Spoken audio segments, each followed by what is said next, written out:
વેરાવળમાં ભાજપ ઉમેદવાર રાજેશ ચુડાસમાનું અભિવાદન કરવામાં આવ્યું છે। ભાજપ કાર્યકરો સમર્થકોએ ભવ્ય સ્વાગત કર્યું છે। રાજેશ ચુડાસમાએ ચૂંટણી પ્રચારનો શુભારંભ કર્યો છે। ભાજપ કાર્યકરોમાં ચૂંટણીનો માહોલ જામ્યો છે।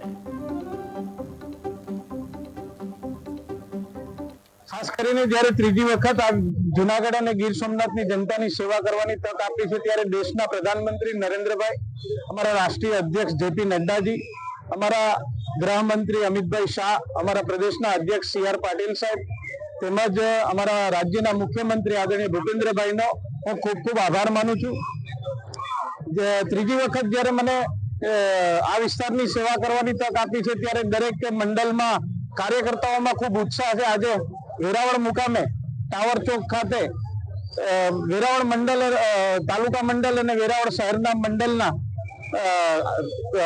ભારતીય જનતા પાર્ટીના સૌ આગેવાનો દ્વારા અહીંયા આજે ભવ્ય સ્વાગત કરવામાં આવ્યું છે અને મને વિશ્વાસ છે કે અબકી બાર 400 કે પાર એમાં જૂનાગઢ લોકસભા સીટ એ સૌથી વધારે મતોથી અમે જીતીશું એવો સંકલ્પ છે।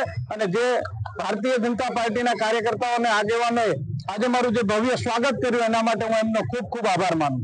કોંગ્રેસની વાત છે, અમે ભારતીય જનતા પાર્ટી હંમેશા કાર્યકર્તાઓના ભરોસે ચૂંટણી લડતી હોય અને મને વિશ્વાસ છે કે જૂનાગઢ લોકસભા જેમ ગત 2 ટર્મથી ભારતીય જનતા પાર્ટીનો ભગવો લહેરાય છે એમ આવી રીતે આજે આ વખતે પણ ત્રીજી વખત ભારતીય જનતા પાર્ટીનો ખૂબ જંગી લીડથી વિજય થવાનો છે એનો મને વિશ્વાસ છે। કોઈ પણ ભારતીય જનતા પાર્ટીના કાર્યકર્તા માટે કોઈ પડકાર અઘરો છે જ નહીં। અમે પડકારની સામે પરિશ્રમ કરી અને પરિણામ લાવવા વાળી પાર્ટી એ ભારતીય જનતા